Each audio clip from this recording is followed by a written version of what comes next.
पहले तो चौकीदार को पकड़ेगा ना कि तुम कहाँ थे, क्यों ये घटना हो गई तुम्हारे रहते हुए। यहाँ तो कुछ पता ही नहीं है, कोई लड़ा ही नहीं उनसे, किसी ने उनको रोकने की कोशिश ही कहीं नहीं की। वो आए, घटना की, आराम से चले गए। बूंद बूंद के लिए तरसेगा पाकिस्तान, एक गिलास शुद्ध पानी नहीं मिल पाएगा, खेती नष्ट हो जाएगी, बिजली नष्ट हो जाएगी, ये हो जाएगा, वो हो जाएगा। गजब बता रहे थे, ऐसा लग रहा था कि जैसे प्यास तो लग ही गई पाकिस्तान को। अब तो ये स्पष्ट है कि कोई है जो भारत को चुनौती दे रहा है, कोई है पूछ पूछ करके कि हिंदू हो मार रहा है। इसका मतलब है कि कोई है जो हम हिंदुओं को चुनौती दे रहा है।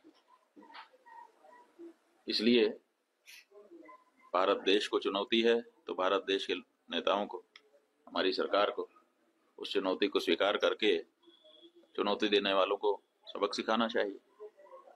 जहां तक हम हिंदुओं का प्रश्न है, एक हिंदू धर्माचारी होने के नाते हम भी अपने हिंदू समाज के लिए चिंतित हैं।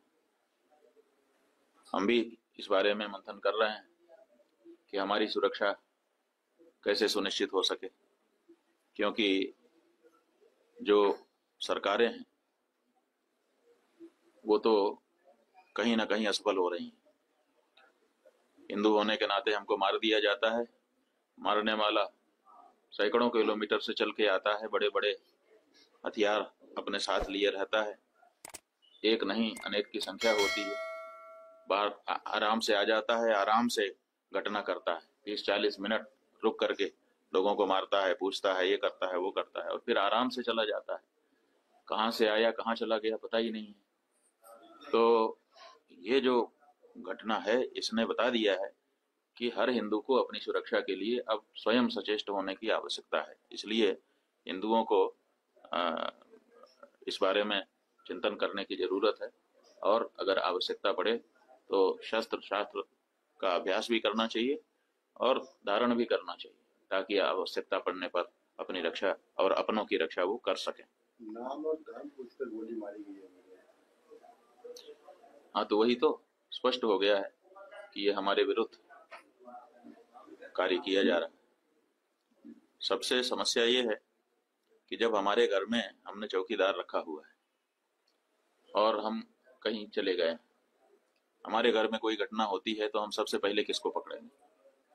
सबसे पहले तो चौकीदार को पकड़ेंगे ना कि तुम कहाँ थे, क्यों ये घटना हो गई तुम्हारे रहते हुए, किस लिए तुमको रखा था। लेकिन यहाँ नहीं ऐसा हो रहा है।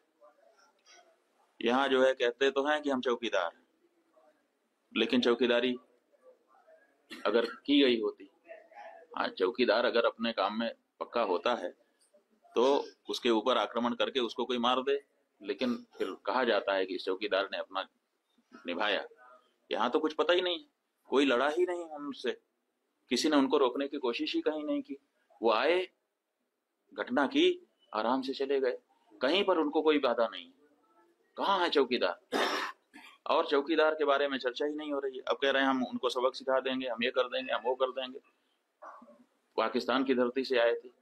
अरे भाई, पाकिस्तान की धरती से आए थे, इतनी जल्दी कैसे पता चल गया आपको? और अगर इतनी जल्दी आपको पता चल जाता है तो घटना के पहले क्यों नहीं पता चल गया? और दूसरी बात यह है कि अगर पाकिस्तान से आए तो पाकिस्तान के खिलाफ अच्छी तगड़ी कार्रवाई करिए। आप कह रहे हैं कि हम सिंधु नदी का जल रोक देंगे। आपके पास जल को रोकने या उसको डाइवर्ट करके अपने ही यहाँ अपने ही देश में रख लेने का कोई उपाय ही नहीं है। हमने विशेषज्ञों से पूछा कि अगर हम सिंधु नदी का जल पाकिस्तान में जाने से रोकना चाहते हैं तो हमारे पास क्या व्यवस्था है?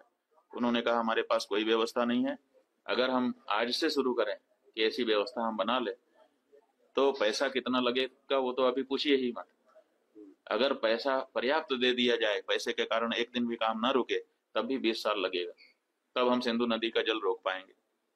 तो ऐसी परिस्थिति में हम ये कह दे रहे हैं कि हम सिंधु नदी का जल रोक लेंगे। और टेलीविजन के एंकर हमने सुना, वो कह रहे थे बूंद बूंद के लिए तरसेगा पाकिस्तान, एक गिलास शुद्ध पानी नहीं मिल पाएगा, खेती नष्ट हो जाएगी, बिजली नष्ट हो जाएगी, ये हो जाएगा, वो हो जाएगा। गजब बता रहे थे, ऐसा लग रहा था कि जैसे प्यास तो लग ही गई पाकिस्तान को।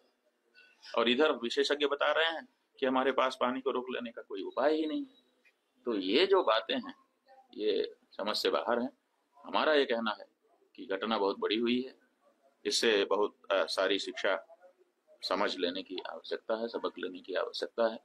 और सबसे पहले जिन लोगों से ये चूक हुई है उनको चिन्हित करने की आवश्यकता है और उनको दंडित करने की आवश्यकता है। उसके बाद अगर कोई बाहरी है तो उसके ऊपर